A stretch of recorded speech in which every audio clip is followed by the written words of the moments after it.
Hello everyone, thank you for being here today. I want to talk about something deeply personal, self-acceptance. For a long time I found it difficult to embrace who I truly am. But over time I've learned that self-acceptance is not only possible, but it's also a journey worth taking. Today I want to share my journey with you, in the hope that my experiences might help you on your own path to self-acceptance. For years I let my inner critic run the show. It was like an ever-present shadow, always there, always whispering in my ear. This voice was relentless, constantly feeding me doubts and fears, making me question every decision, every action, and every thought. It was as if I had a constant companion, but not a supportive one. Instead, it was a voice that thrived on negativity, always ready to point out my flaws and shortcomings. It was like having a constant companion, whispering doubts and fears in my ear. This inner critic was always there, always ready to remind me of my failures and mistakes. It thrived on my insecurities, making me feel small and insignificant. It was a voice that told me I wasn't good enough, that I would never be enough. It was a voice that thrived on shame, telling me that I was fundamentally flawed.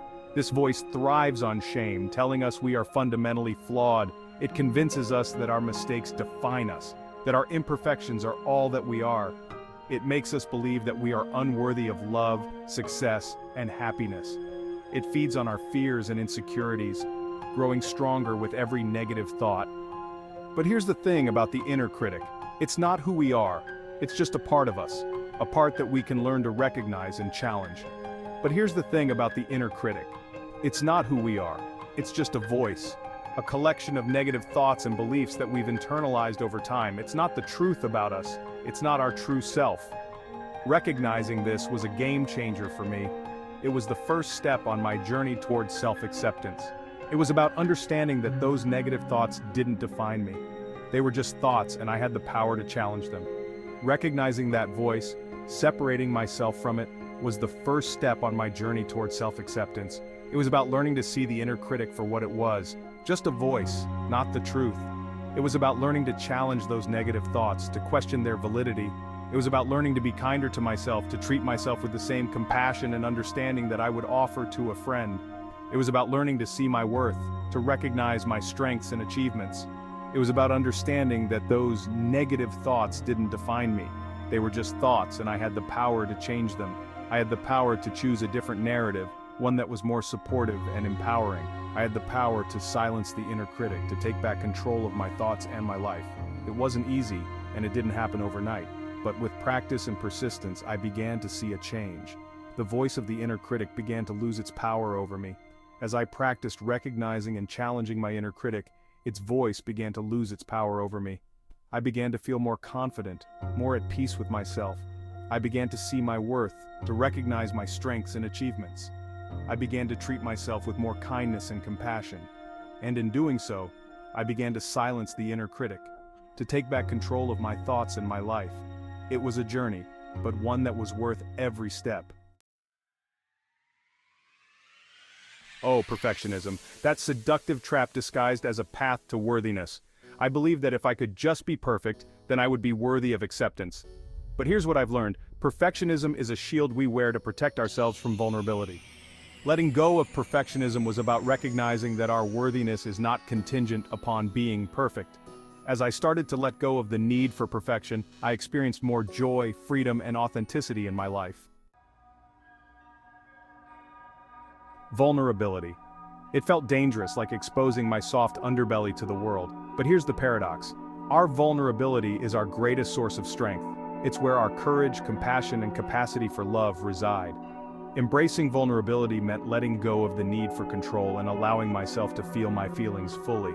Because here's the truth, we are all vulnerable. When we allow ourselves to be seen, we create space for others to do the same. Have you ever felt like you were living your life for someone else's applause? I was a seeker of approval, craving validation from others. But here's the thing, seeking external validation is an endless chase. True self-acceptance has to come from within. Letting go of the need for approval was about reclaiming my power and trusting my own judgment. When we release the need for approval, we free ourselves to be who we truly are. We all have these stories we tell ourselves, these beliefs about who we are. Some beliefs are empowering while others hold us back. For me, those limiting beliefs sounded like, "You're not good enough." Challenging my beliefs was about shining a light on those limiting stories and asking, is this really true? As I started to challenge these beliefs, I began to see cracks in their foundation. It created space for a sense of possibility and a belief in my own worthiness. Self-compassion. It sounds simple, but for so long it was a foreign concept to me. Practicing self-compassion meant learning to talk to myself in a kinder, more loving way. It was about recognizing that we're all doing the best we can with what we have. And slowly but surely I started to notice a shift within myself. The constant self-criticism began to quiet, replaced by a gentler, more compassionate inner voice. We've all heard the saying, "You are the average of the 5 people you spend the most time with." This simple yet profound statement holds a lot of truth. The people we choose to surround ourselves with can either lift us up or bring us down. They influence our thoughts, our behaviors, and even our overall outlook on life. The people we surround ourselves with have a profound impact on how we see ourselves. When we are in the company of positive, supportive individuals, we are more likely to feel confident, motivated, and inspired.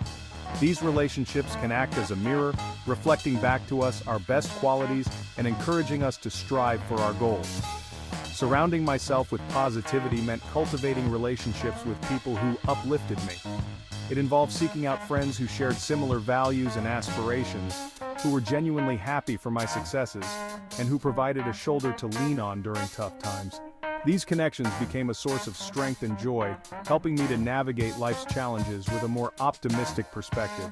It meant letting go of relationships that were no longer serving me.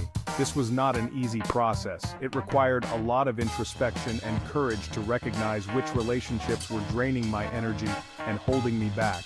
Saying goodbye to people who had been a part of my life for a long time was difficult, but necessary for my personal growth and well-being. And as I started to make this shift, I began to notice a profound difference in my energy and outlook on life. I felt lighter, more enthusiastic, and more focused on my goals. My days were filled with more laughter, meaningful conversations, and moments of genuine connection.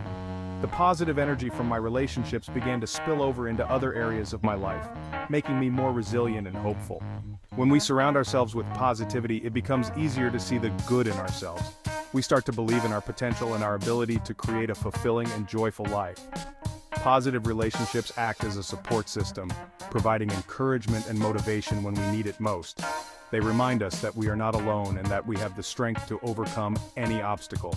By choosing to surround ourselves with positivity, we are making a conscious decision to prioritize our happiness and well-being. For years, I was a master of downplaying my achievements. But celebrating our achievements is an essential part of self-acceptance. It's about acknowledging our efforts and honoring our progress. Celebrating my achievements meant learning to acknowledge my wins and savor them. It meant reframing my definition of success towards a more internal sense of accomplishment, and slowly but surely, I started to notice a shift within myself. For a long time, I fought against myself. But here's the thing about acceptance. It's about recognizing that there are certain things in life that are beyond our control. Accepting the unchangeable meant making a conscious choice to stop fighting myself. It meant learning to embrace all parts of myself. And as I started to practice acceptance, I began to experience a sense of liberation. True peace came from accepting myself as I was. Here's the thing about self-acceptance. It's not a destination. It's an ongoing journey, a lifelong commitment to showing up for ourselves with kindness and compassion. There will be days when we feel confident, and days when old insecurities creep back in. Self-acceptance is about navigating the ebb and flow of our human experience with gentleness. Committing to a lifelong journey means embracing the full spectrum of our human experience, because we are worthy of love, acceptance, and belonging just as we are. Thank you for listening to my story. It means a lot to me that you took the time to hear my experiences and thoughts. Sharing our stories is a powerful way to connect with one another, to find common ground, and to realize that we are not alone in our struggles and triumphs. I hope that by sharing my experiences, I've been able to give you some insight or comfort in your own journey. Life is a series of ups and downs, and sometimes Hearing someone else's perspective can provide the clarity or solace we need. We all have our unique paths, but there are universal truths and emotions that bind us together. Remember, self-acceptance doesn't happen overnight, and it's okay to take your time. It's a gradual process filled with moments of doubt and self-discovery. Each step you take, no matter how small, is a step towards understanding and embracing who you are. Reflect on your journey, celebrate your progress, and be gentle with yourself during the tough times. Be kind to yourself, be patient, and know that you're not alone. Self-care is not just a buzzword, it's a vital practice that helps us maintain our mental and emotional well-being. Whether it's taking a moment to breathe, engaging in activities that bring you joy, or simply acknowledging your feelings, these acts of kindness towards yourself are essential.